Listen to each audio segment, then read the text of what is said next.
ओम सर्वधर्मस्थापकस्त्वं सर्वधर्मस्वरूपकः आचार्याणां महाचार्यो रामकृष्णाय ते नमः। यथाग्निर्दाहिका शक्ति रामकृष्णे स्थिता हि या सर्वविद्यास्वरूपां तां शारदां प्रणमाम्यहम्। परतत्त्वे सदा लीनो रामकृष्ण समाज्ञया यो धर्मस्थापनरतो वीरेशं तं नमाम्यहम्। वीरेशं तं नमाम्यहम्। भगवान श्री रामकृष्ण देव जगत जननी माँ शारदा जी और स्वामी जी को प्रणाम अर्पित करता हूँ। मेरे गुरुदेव पूजनीय स्वामी भूतेशानंद जी महाराज को मेरा प्रणाम और आप सबको मेरा प्रणाम है। आज भगवद गीता के इस 149 कड़ी में हम लोग 16वां अध्याय के 9वां श्लोक से लेंगे, लेकिन उससे पहले कि ठाकुर के एक छोटे से भजन गाते हैं। ये स्वामी बागेश्वरानंद जी महाराज जो नागपुर में थे, रामकृष्ण मठ के, बहुत पहले शरीर छोड़ दिया उन्होंने, तो उनकी लिखा हुआ उनके संगीतबद्ध एवं खुद बहुत सुंदर गाते भी थे स्वामी बागेश्वरानंद जी। ठाकुर तुम पूर्ण ब्रह्म चिदानंद कंद हो। ठाकुर तुम पूर्ण ब्रह्म चिदानंद कंद हो। ठाकुर तुम पूर्ण ब्रह्म चिदानंद कंद हो। पूर्ण काम निजाराम, पूर्ण काम निजाराम, विमुक्त स्वच्छंद हो। ठाकुर तुम पूर्ण ब्रह्म चिदानंद कंद हो। करुण नैन मधुर बैन हसत मंद मंद हो। करुण नैन मधुर बैन हसत मंद मंद हो। दीनन प्रति हो दयालु, दीनन प्रति हो दयालु, हरत दुख द्वंद हो। ठाकुर तुम पूर्ण ब्रह्म चिदानंद कंद हो। ठाकुर तुम पूर्ण ब्रह्म चिदानंद कंद हो। राग द्वेष कानलेश विगत काम गंध हो। राग द्वेष कानलेश विगत काम गंध हो। दीन बंधु प्रेम सिंधु, दीन बंधु प्रेम सिंधु, काटत भव फंद हो। ठाकुर तुम पूर्ण ब्रह्म चिदानंद कंद हो। ठाकुर तुम पूर्ण ब्रह्म चिदानंद कंद हो। रहो नाथ सदा साथ हरो मोह बंध हो। रहो नाथ सदा साथ हरो मोह बंध हो। सुख निधान करो दान, सुख निधान करो दान, पदाब्ज मकरंद हो। ठाकुर तुम पूर्ण ब्रह्म चिदानंद कंद हो। ठाकुर तुम पूर्ण ब्रह्म चिदानंद कंद हो। पूर्ण काम निजाराम, पूर्ण काम निजाराम, विमुक्त स्वच्छंद हो। ठाकुर तुम पूर्ण ब्रह्म चिदानंद कंद हो। ठाकुर तुम पूर्ण ब्रह्म चिदानंद कंद हो। ठाकुर तुम पूर्ण ब्रह्म चिदानंद कंद हो।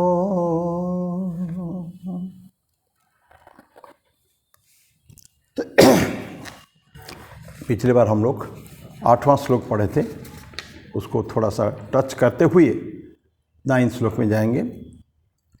असत्यम अप्रतिष्ठम ते जगत आहुरणीश्वरम अपरस्पर संभूतम किमन्यत काम हेतुकम।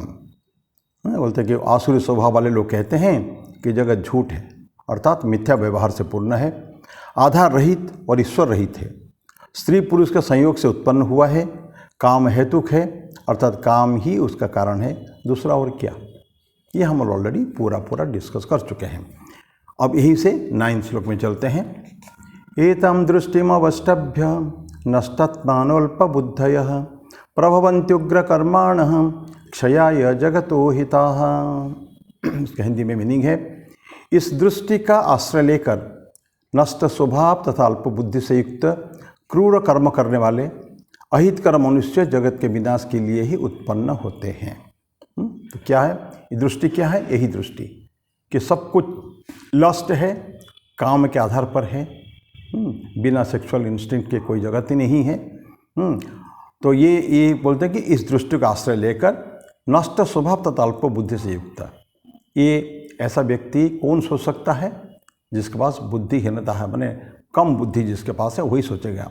शार्प प्रखर बुद्धि वाले कभी ये चीज़ नहीं सोच सकता कभी भी कि उल्टी कि सारे कुछ कामना पर आधारित है और सब कुछ बेकार है, ये पूरा जगत ही झूठ है, ईश्वर भी नहीं है, जगत भी झूठ है और सारे काम के आधार पर ही है।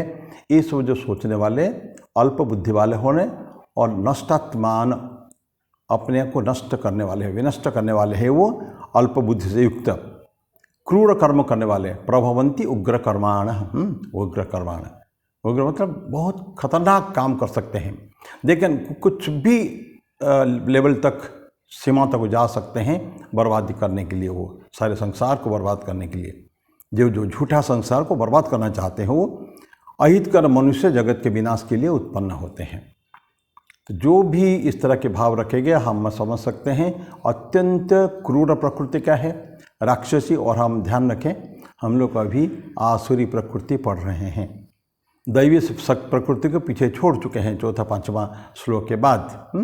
अभी भगवान कृष्ण सिर्फ बोल दिए हैं ऑलरेडी ना कि हम दैवी शक्ति तुमको विस्तार से तुमको बताया है, अब तो मेरे से आसुरी प्रकृति वाले लोगों की गुण, उनके अवगुण सुनो, ऐसा करके बता रहे हैं। तो ये आसुरी प्रकृति है। तो मनुष्य का इंटेलेक्ट जो बुद्धि है ना, ऐसा ये जब हार जाता है ना, ख़त्म हो जाता है, डोडल्स। ये तो कब, जब इंसान अपने सेंस ऑर्गन के कंट्रोल में आ जाता है। हम लोग कई बार पढ़ चुके हैं शम और दम। एक अच्छे इंसान के लिए शम दम का प्रैक्टिस करना बहुत ज़रूरी है, जो साधन चतुष्टय से है। सम दम ऊपर तितिक्षा समाधान श्रद्धा, ये षट संपत्ति जो है ये हम साधन चतुष्टय पढ़े हैं, विवेक वैराग्य षट संपत्ति मुमुक्षुत्तम, ये चार है चतुष्टय, साधन चतुष्टय। उसमें जो षट संपत्ति है, 6 ट्रेजर्स, उसमें शम और दम है। सम मतलब मन का निग्रह, पूर्ण निग्रह मन का, और दम है इंद्रियों के ऊपर निग्रह, और दोनों इंटरकनेक्टेड है, जुड़े हुए हैं। मन का अगर कंट्रोल कर लेंगे तो मन ही क्योंकि इंद्रियों के स्वामी है, तो इंद्रियां भी कंट्रोल हो जाएगी। और उल्टे अगर इंद्रियों को हम धीरे धीरे कंट्रोल करना चलेंगे, स्लोली उसका इम्पैक्ट मन के ऊपर पड़ेगा, मन भी कंट्रोल में आ जाएगा। तो इसीलिए हमेशा जो शम दम हमको कहते हैं, तो इंद्रियों का निग्रह। लेकिन जहाँ हम इंद्रियों के प्रभाव में आ गए, उनके चंगुल में आ गए हम लोग, दैट मीन्स हम अपने आपा खो बैठते हैं। हमारे जो व्यक्तित्व जो है, डिवाइन पर्सनालिटी, वो कहीं ख़त्म होता जा रहा है। और धीरे धीरे जब इंद्रियों के ऊपर कंट्रोल नहीं रहेगा हमारा, उनके बस में हम आ जाएंगे, क्योंकि वो हमारे बस में रहना चाहिए, तो मन भी बर्बाद हो जाएगा। लगाम छोड़ मन है, लगाम है ना, यमराज की उसमें कठोपनिषद में पढ़े हम लोग, मनः प्रग्रहमेव च इंद्रियाणि हयानाहु। इंद्रियाँ क्या होता है? घोड़े होते हैं, 5 घोड़े कंटिन्यूसली दे रनिंग। अगर इंद्रियां हमारे कंट्रोल, अगर मन, अगर लगाम जो है वो अगर सही है, तो 5 घोड़े को हम जहाँ इच्छा वहाँ चला सकते हैं। वो हमारे इशारे पर चलना चाहिए, उनके इशारे पर हम नहीं चलेंगे। It will not be horses run, it will be our run by the horses. तो हॉर्स को कंट्रोल करना जरूरी है। तो अगर इंद्रिय हमारे बर्बाद हो गए, अगर दास बन गए, किसके? सेंस ऑर्गन के अगर दास बन गए, सेंस प्लेजर के दास अगर बन गए हम लोग, तो ये सारे जो हम पढ़ रहे हैं यही होने वाला है। तो क्या होता है? सेंस इंडल्जेंस, इंद्रियों के बुरी तरह प्रभाव में आ गए हैं। हम बिना इंद्रियों को प्रभाव से रह नहीं सकते हैं, और जहाँ हुआ हमको कहाँ लेके जाएगा? अंतर्गत्वा एनिहिलेशन, सेल्फ एनिहिलेशन उसको इंग्लिश में कहते हैं, माने अपनी बर्बादी, अंतर्गत अपनी बर्बादी। फिर मैं आपको याद दिलाऊं, ये बर्बादी कोई ज़रूरी नहीं है कि हमारा फिजिकल डेथ हो जाएगी, शारीरिक मृत्यु होगी, ऐसी कोई ज़रूरी नहीं है। जैसे द्वितीय अध्याय में हम फिर आपको याद कराएं, जो हम पढ़े थे कि ध्यायेत विषयान् पुंस, विषय के ऊपर ध्यान करते करते करते करते जो चेन रिएक्शन है ये कहाँ जाता है? विनश्यति, लास्ट नष्ट हो जाता है। ध्यायते विषयान् पुंसः संगस्ते सुपजायते, संगात् संजायते कामः, कामात् क्रोधो विजायते, क्रोधात् भवति सम्मोहः, सम्मोहात् स्मृतिविभ्रम, स्मृतिभ्रंशात् बुद्धिनाशो, बुद्धिनाशात् प्रणश्यति। ये जो प्रणश्यति अंतिम है, लेकिन प्रणश्यति डजंट मीन कि हमारा शारीरिक मृत्यु हो, नहीं, चरित्र खनन हो जाएगा, चरित्र खराब हो जाएगा। और इंद्रियों में कंट्रोल में अगर रहेंगे हम लोग तो वो उसी को यहाँ वही आते हैं सेल्फ एनिहिलेशन, आत्मघात होता है। ये ऐसे लोग आत्मघाती होते हैं सारी।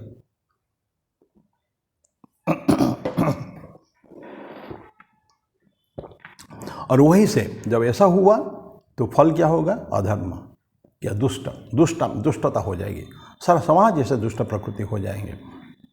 क्योंकि इन्हीं की जो असर के कारण बहुत सारे लोग अगर ऐसा रहेंगे, तो अगर ये लोग कमी है तो समाज में अच्छे लोग बहुत है, दे कैन कंट्रोल इट। लेकिन अगर ऐसे लोगों की ज़्यादा रह जाती है, नंबर अगर ज़्यादा, संख्या ज़्यादा हो जाती है, तो फिर समाज की दुर्दशा की हम कल्पना भी नहीं कर सकते हैं। ऐसा होता है। तो सारे कंटामिनेशन कहते हैं ना, अच्छा बुरे का जो मिलावट जो हो जाएगा वो बड़ा खतरनाक है। वो तो भी धीरे धीरे अच्छे प्रवृत्तियों का नाश हो जाएगा। तो जब बहुत ज़्यादा अगर ऐसे व्यक्ति संसार में हुए तो सही से अधर्म, तो हम कभी भी नहीं चाहेंगे अधर्म या विकेडनेस जो है समाज में हो, मिथ्या हो, चारों तरफ झूठ, फरेब, मिथ्या, ये जितने गलत जो गुण है ये सब हो जाते हैं। तो हम उसमें से अपने आप को बचाना चाहिए। So this was verse number 9। 10 में क्या है? कामम आश्रित दुष्पूरम दंभ मान मदान्वितः मोहात् गृहीत्य सद्ग्राहन् प्रवर्तन्ते अशुचिव्रताः। कभी पूर्ण न होने वाली कामना का आश्रय लेकर वे दंभ, मान और मद से युक्त हुए लोग मोह से मिथ्या आग्रहों को ग्रहण करके अशुद्ध आचरण वाले बनकर संसार में बरतते हैं। कामम आश्रित दुष्पूरम, कामना को आश्रय लेकर, दुष्पूरम माने उसका कभी पूर्ण करना नहीं आ सकता है। कुछ कामना ऐसी होती है, इट गोज एन इंक्रीज, कभी भी समाप्त नहीं होती है। से बहुत छोटे छोटे कामनाएं, वासनाएं होती है ना, ठाकुर भी बोलते थे, इच्छा होती है ना कुछ खाने के लिए, कर लो, लेकिन स्पृहा नहीं होनी चाहिए। कंटिन्यूअसली वो कामना के वशवर्ती हमको नहीं होना चाहिए। पर यहाँ क्या बोलते हैं? कामम आश्रित दुष्पूरम, जो इनससिबल को होता है ना, कभी सेटिस्फाइड कभी उसको करना मुश्किल है। और दंभ, मान और मद अन्विताः, किसके प्रभाव में रहते हैं? दंभ मतलब दंभ, और मान मतलब अभिमान, अहंकार, और मद गर्व मद होता है ना, मद 3 टाइप का होता है, विद्या मद, धन मद, अभिजात मद।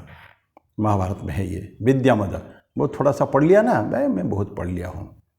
धन मद, बहुत पैसा हो गया।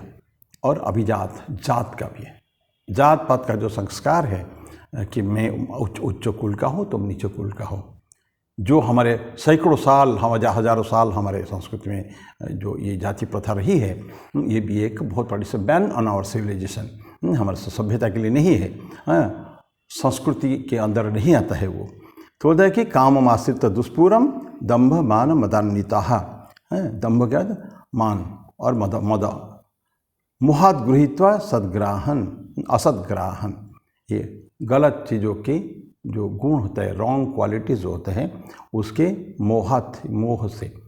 ये कब होता है? जब एक आवरण हमारे अपना पर्सनैलिटी के बारे में, हम क्या है, हमारा कुल मर्यादा क्या है, ये सब को न सोचते हुए हम एकदम आ जाते हैं उसके क्या बने कवल में उसके हो जाते हैं, उसके कंट्रोल में आ जाते हैं। तो बोलते हैं ये है कि मोह हो गया हमारे ऊपर। ये मोह हम भगवद गीता के अंतिम में जाके पढ़ेंगे। अर्जुन के ऊपर मोह हो गया था ना, अपने स्वजनों को देखते हुए उनका मोह हो गया था। वो बोला था ना कि मैं युद्ध नहीं करूँगा अपने लोगों से, स्वजन शब्द यूज़ किया था। तो ये जो मोह हो गया था युद्ध न करने की, इसको नष्ट करने के लिए भगवान कृष्ण को पूरा 17 अध्याय सुनाना पड़ा। 18वां अध्याय में अंतिम में जाके 72वां श्लोक में, 71वां 72वां श्लोक में भगवान कृष्ण पूछते हैं, कच्चित एतत्श्रुतं पार्थ त्वया एकाग्रेण चेतसा कच्चित अज्ञान सम्मोह प्रनष्टस्ते धनंजय। है धनंजय, अर्जुन, मैंने जितनी बात तुमको सुनाई है, कितने श्लोक सुना चुके हैं, इतने सुनाई है, शायद तुमने क्या सुना अच्छी तरह। कच्चित एतत्श्रुतं पार्थ त्वया एकाग्रेण चेतसा, एकाग्र चित्त होकर तुमने सुना है, और अगर सुना है क्या उससे तुम्हारा मोह नष्ट हुआ। कच्चित अज्ञान सम्मोह, तुम्हारा जो अज्ञान का जो था अंदर एक आवरण, और मोह अज्ञान सम्मोह प्रनष्टस्ते धनंजय, क्या नष्ट हुआ। ये प्रश्न, क्योंकि उनको मोह ही नष्ट करना था, सारे इतने सारे बातें कह दी। वैसे वो समझते थे, अर्जुन ये कन्विंस हो चुका है, फिर भी ये प्रश्न थे को क्या गुरु है वो। अंतिम में पूछते हैं, इतने सारे बातें सुने, क्या तुम हुआ। क्लास में टीचर पूछते हैं ना, बहुत सारे 40 मिनट 45 मिनट क्लास में 40 मिनट पढ़ाने के बाद स्टूडेंट पूछते हैं, अरे मैं इतने सारे पढ़ाया, समझ में तो आई ना तुमको। हाँ हाँ सर, समझ में आ गया, समझ में आ गया। तो ऐसा बोलते हैं। तो ये अब पूछते हैं, और अर्जुन क्या सुंदर उत्तर देता है, नष्ट मोह स्मृति लब्धा तत्प्रसादात् मया च्युत। बोले हाँ कृष्ण, नष्ट, मेरा मोह नष्ट हो गया। स्मृति लब्धा, मैं जो भूल गया था, मेरी विस्मरण हो गया था सारे अपने बारे में, मेरी जो क्या कैपेसिटी है मेरे, कितनी शक्ति मेरे में है, तो ये सब भूल गया था मैं। नष्ट मोह स्मृति लभ है तत्प्रसादात्, तुम्हारी आशीर्वाद से ये सब नष्ट हुआ। मया अच्युत, है अच्युत, मेरा नष्ट हो गया है। और स्थितोस्मि गत संदेह, बोलते कि मैं भी, मेरा कोई संदेह नहीं है, बियॉन्ड एनी डाउट स्थितोस्मि, अब मैं एस्टेब्लिश्ड हूँ, कोई संदेह नहीं है। करिष्ये वचनम तव, मैं तुम्हारे वचन को करूँगा, जैसे तुम कहोगे ऐसे करूँगा। तो ये जाके कब, अंतिम, और ये अर्जुन की अंतिम वाणी है। वो भगवान कृष्ण की अंतिम वाणी थी भगवद गीता में, देन अर्जुन की अंतिम वाणी है 72वां श्लोक में। 71वां भगवान कृष्ण का था, 72वां इनको था, और 5-6 श्लोक बाद में जो है 78 तक ये संजय उवाच है वो। तो इस तरह की ये बात है। अब यही इसलिए बोलता है कि मोह की बातें कर रहे हैं। तो मोह मिथ्या आग्रहों को ग्रहण करके अशुद्ध आचरण वाले मन का संसार में बढ़ता है। तो जो ऐसा करेंगे क्या हो गया, मोहाद गृहीत असद्ग्राहन प्रवर्तते अशुचिव्रतः। क्या अशुचि मतलब अपवित्र, तो अपवित्र काम करने वाले ही ये सब लोग समाज में पनपते हैं। ऐसा अगर होता है तो ये हमको करने नहीं होना देना चाहिए। ये 10वां श्लोक में है, काममाश्रित दुष्परम, कभी ख़त्म नहीं हुआ डिज़ायर। कामनाओं को ख़त्म करना हमारा बहुत बड़ा कर्तव्य है। फिर बताएंगे, बारंबार बारंबार याद आती हमको, हर युग में हर एक व्यक्ति हमको जो दे दिए हैं कि कामना वासनाओं को छोड़ो। भगवान बुद्धा सब एक बहुत बड़ा एग्जाम्पल हमारे लिए है। कामना और वासना के विनाश में दुख का विनाश होता है। तो कामना वासनाओं को छोड़ना है तो, लेकिन डिज़ायर को, ये प्रैक्टिस अभ्यास के कारण होगा। ये एक स्ट्रांग विल पावर भी, इच्छा शक्ति चाहिए।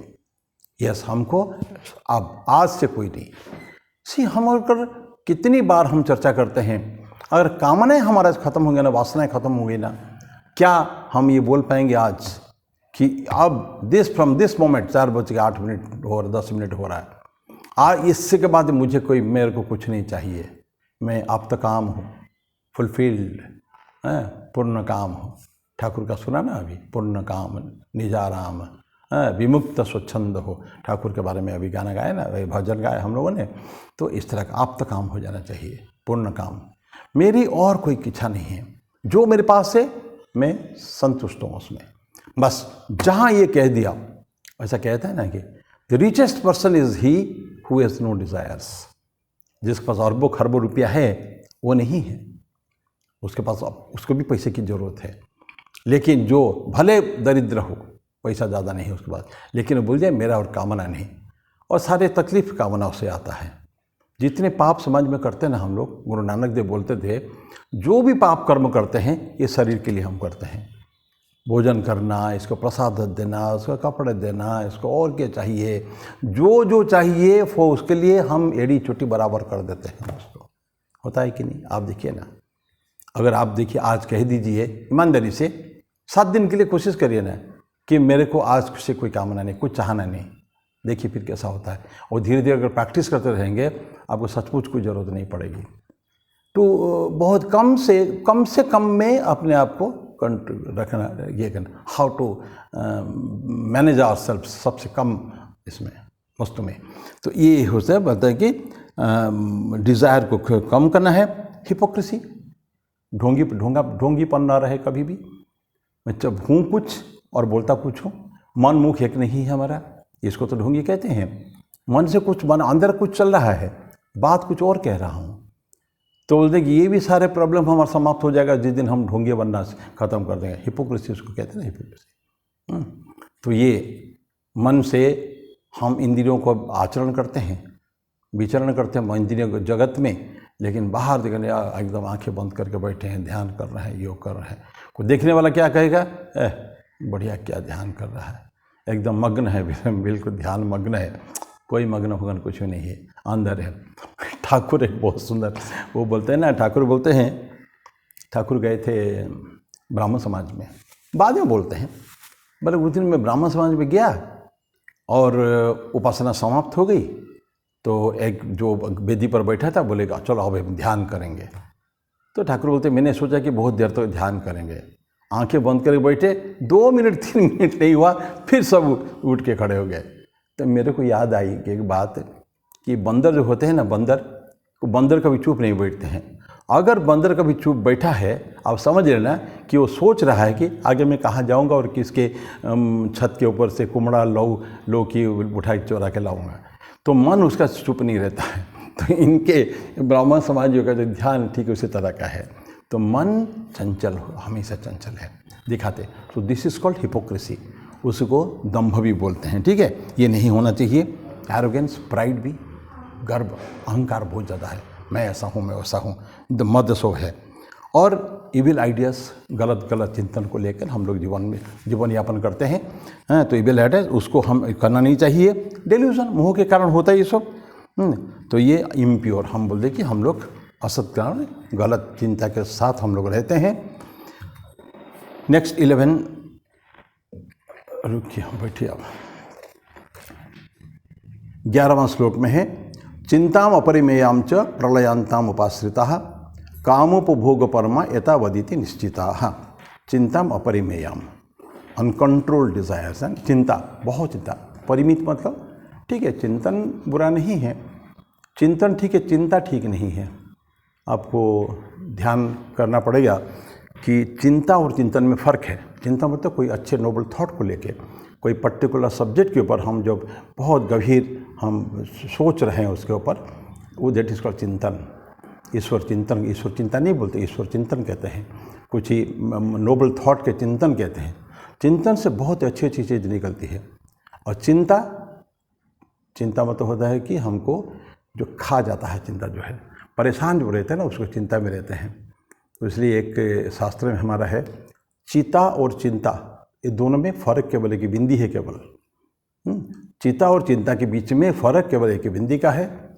चिता निर्जीव को दहन करता है और चिंता सजीव को दहन कर लेती है। वो कोई जिंदा व्यक्ति भी जब बहुत ज़्यादा चिंता करेगा तो उसमें उनको बहुत हानि होने वाला है, psychological he will be down.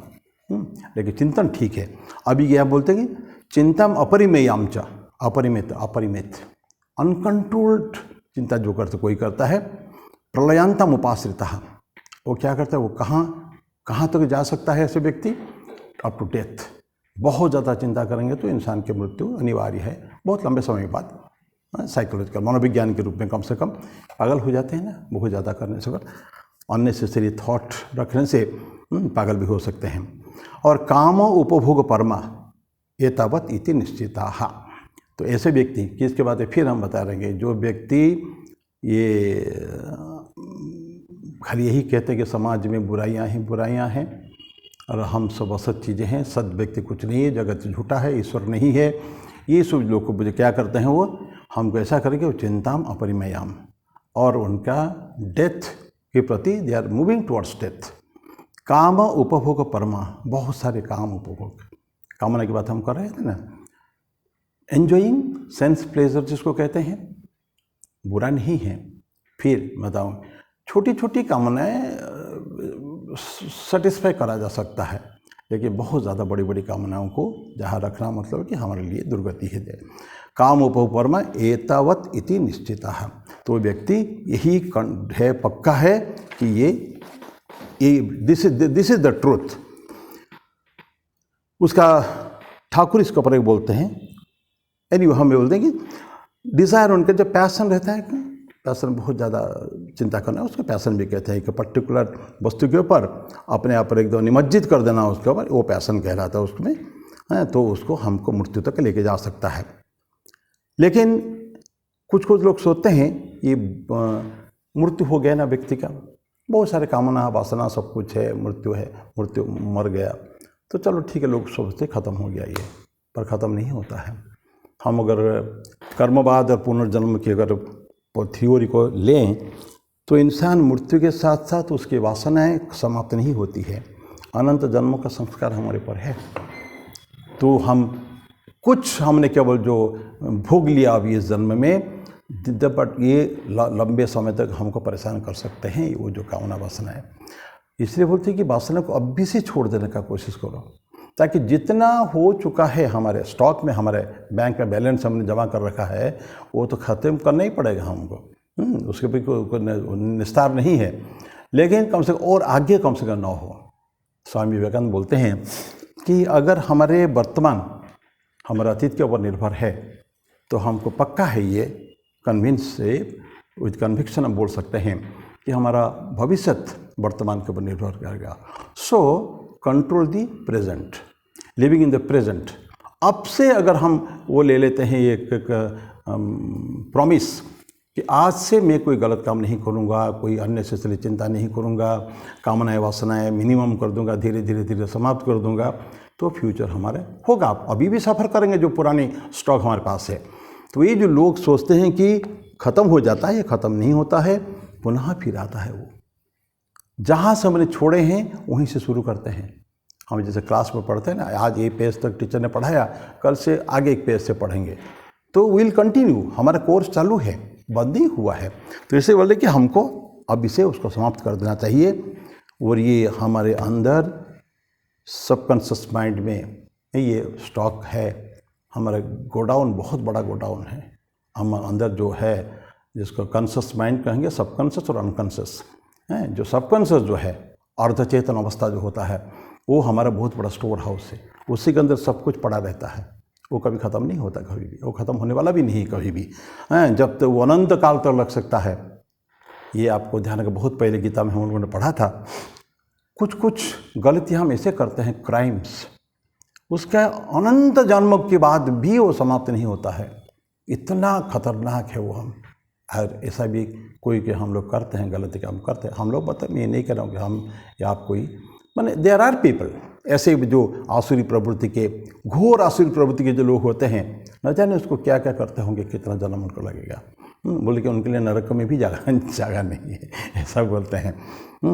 तो ये रीमैनिफेस्ट होता हो फिर, है? तो हमको बड़ा सावधानी उसमें रहना पड़ेगा। जो टेंडेंसी, जो संस्कार हमारे अंदर, जो अंत संस्कार, ये रहता ही रहता है। जैसे सोते हैं ना हम लोग, कितना भी गुस्सा हो, कुछ भी हो सकता है ना, जो सो जाते हैं वो 5 घंटा 6 घंटा थोड़ा शांति से रहते हैं। मन काम करता है, सपने में उसी जाते हैं, लेकिन फिर भी हम थोड़ा शांत रहते हैं। ठीक उसी तरह का मृत्यु भी जैसे सोने जैसा ही है। सोना 4 घंटे में उठ जाते हैं, मृत्यु के बाद फिर पता नहीं कब फिर इमीडिएटली जन्म भी ले सकते हैं, है। मैंने जो ट्रांसमाइग्रेशन ऑफ द सोल, आत्मा की जो जाना एक शरीर से दूसरे शरीर को जो जाता है, ये तो एक शरीर तो मिलना ही मिलना है, कोई नहीं भी शरीर। ये इंसान का शरीर हो सकता है या पशु पक्षी की इतर योनि भी हो सकता है, तिर्यक योनि इसको कहते हैं। कोई भी पशु पक्षी में भी जन्म ले सकते हैं अगर हम लोग गलत काम में मग्न है तो। तो इसलिए ये जैसे स्लीप में है, उसी तरह का डेथ में भी ऐसे ही रहता है। ठाकुर एक बहुत सुंदर उदाहरण से देते हैं इसके ऊपर। सब सुनने के बाद में ही इतना कहीं हम समाप्त करेंगे, थोड़ा सा 2-4 उदाहरण है। रामकृष्ण देव कहते हैं, हम सांसारिक जो लोग होते हैं ना, प्योर पक्का संसारी, घोर संसारी जो होते हैं, वो कभी भी समझते नहीं है, वो सोचेंगे नहीं, सब जानते हैं, अब रिजल्ट हम जानते हैं, भोग कर ही रहे हैं, लेकिन फिर भी सारे कष्ट यातना पाने के बाद भी हम लोग समझते नहीं हैं। और कई सारे उदाहरण ठाकुर देते हैं। फॉर एग्जाम्पल देते हैं, कोई हस्बैंड वाइफ जब सप्तपदी होती है, पता नहीं आपको सप्तपदी पता होगा कि नहीं, जो शादीशुदा आदमी हैं, 7 फेरे लिया जाता है ना अग्नि के चारे पास 4, और 7 वाक्य होते हैं। 7 वाक्यों को बोलना पड़ता है कि प्रॉमिसेस है वो। 7 प्रॉमिसेस हस्बैंड वाइफ को देता है और वाइफ हस्बैंड को देती है, ये 7 प्रॉमिस। और मैं पक्का है, मैं गारंटी साथ बोल सकता हूँ, आप किसी भी व्यक्ति को पूछिए तो मैंने शादी में क्या 7 वाक्य बोले थे, किसी को पता नहीं होगा हमने क्या बोले थे। पर जो भी है वो सप्तपदी होती है। उसमें है कि हम कहते हैं ना 7 जन्म है, हमको 7 जन्म, जन्म जन्म का साथ है, निभाएंगे हम लोग। लेकिन ठाकुर बोलते अगर पत्नी मर गई या पति भी मर गया, विशेष करके पत्नी अगर मर गई, पति मर जाएगा तो साधारणतः लड़कियां शादी विशेष पे ब्याह दोबारा नहीं करती हैं। लेकिन अगर पत्नी मर गई, सारे प्यार मोहब्बत, वो जो जन्म जन्म का साथ देने का जो वादा, वो किधर चला जाता है, धुएं में मिल जाता पता ही नहीं। फिर कुछ दिन के बाद थोड़ी दिन थोड़ा दुख करेगा, मन वो होगा, फिर उसके बाद फिर जाके दूसरा शादी कर लेता है। किसके लिए? मैं मेरे बेटों के लिए, मेरे बच्चों के लिए शादी कर रहा हूँ। है चाहिए अपने आप को, लेकिन वो बेटे के लिए करता है वो। ये बच्चा मर जाता है, बच्चा को बहुत प्यार करते हैं ना, लड़का मर जाता है, लड़का बाप भी दुख थोड़ा करता है, थोड़े दिन बाद भूल जाते हैं। माँ ठाकुर बोलते हैं कि, ठाकुर बड़े मजाक करके बोलते हैं कि अभी खूब पटक पटक कर रो रही थी वो, बस 2 दिन 3 दिन के बाद फिर उठ के बस बैठ जाएगी, हो गया मेरा बेटा, जिसको जाना था तो जा गया, तो मेरा भी तो जीवन है। फिर अपना गहने निकाल लेगी, फिर उसको गहना पहनना शुरू कर देगी, अच्छे से साड़ियाँ पहनेगी, ये सब है झंझट। कितने बच्चे होते, 3-3 बच्चे गरीब घर में, हमने भी देखा है। सर्वस्वांत की माने सब जमीन बाड़ी बेचकर वो लोग बच्चे को शादी करवाते हैं। लड़कियों की विशेषकर लड़की शादी अगर हो तो दहेज पहेज प्रथा बहुत है ना, तो उसमें बर्बाद हो जाते हैं। लेकिन फिर भी वो बच्चा पैदा करने में कमी नहीं होती, ठाकुर बोलते हैं। इस तरह के कई सारे इस तरह के उदाहरण है जो ठाकुर का कहना है, रामकृष्ण देव का कहना है कि हमको we should be very careful. तो जो खाते हैं, आग अगर लग गया शरीर में तो जान ले कि आग कितना खतरनाक होता है, तो we should be very careful कि अग्नि के पास हाथ को न लें। लेकिन बारंबार अगर अग्नि को टच करने की कोशिश करेंगे तो हाथ जलेंगे, बारंबार जलेगा। तो ये मूर्खता नहीं करना चाहिए कम से कम। ये रामकृष्ण देव यही कहना है कि बारंबार बहुत सारे उदाहरण देते हैं, किसे लोग बर्बाद हो जाते हैं, सारा अपने आप को नष्ट नाबूद कर देते हैं। ये समझ नहीं आता उनको, दे डोंट अंडरस्टैंड। तो अपने आप को सारे विस्मरण हो जाता है, सारे जानबूझ के भुला देते हैं। तो ये था 11th वर्ष था। अभी मेरे ख्याल में थोड़ा सा 12वां को खाली क्या था, चिंताम उपरिमां च प्रलयम उपांसता कामोपभोग परमा एतावदिति निश्चिताः। 12वां श्लोक, आशा पाश, खाली मीनिंग बोल के हम लोग समाप्त करेंगे। आशा पाश सतैर्बद्धाः काम क्रोध परायणः यहन्ते काम भोगार्थम अन्यायेन अर्थ संचयान। आशा पाश सतैर्बद्धा, आशा, अभी बात कर रहे थे ना आशा की उम्मीदें, डिज़ायर्स। आशा मतलब होप है, होगा, जरूर होगा। ये आशा से इंसान ख़त्म ही नहीं होता है, बूढ़ा हो जाता है। नहीं, भज गोविंद में आदि शंकर का बहुत सुंदर श्लोक है। लेकिन वृद्ध हो जाता है, बाल झड़ चुका है, वो जो है दांत गिर चुका है, आंखों में दिख नहीं रहा है, चल नहीं पा रहा है, फिर भी आशा उनको छोड़ता ही नहीं कभी भी। आशया बध्यते लोके कर्मणा बहु चिंतया, ये एक है अपने जागृत पंचकम है, 5 श्लोक लिखे हैं। जागो, जागते रहो। वैसे आशया बध्यते लोके, ये समाज से हम जो बंधे हुए ना आशा के कारण, चिंतया कर्मणा, बहुत सारे कर्म करते हैं, बहुत चिंता करते, बहुत चिंतया, और आयु क्षीणम न जानाति, इसके दौरान हमारे चला जा रहा है, उम्र बीते जा रहा है, पता नहीं चलता है।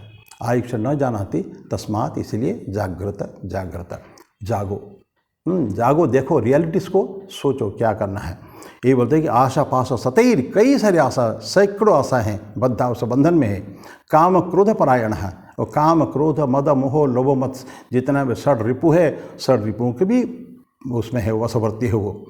इहंते वो सोचते हैं क्या, काम भोगार्थम अन्यायन अर्थ संचयन, फिर भी हम काम भोग करेंगे और अन्याय से अर्थ संचय करेंगे, ये बस सोचते हैं, ये उनकी आशा है। ये जितने अभी पढ़ेंगे हम आगे और भी करीब 10-12 श्लोक और है, ये सभी में ये आसुरी प्रकृति, और अगर हम इंट्रोस्पेक्शन करें, आत्मचिंतन करें, देखेंगे कि इसमें से बहुत सारे गुण ज़्यादातर इंसान को होता है।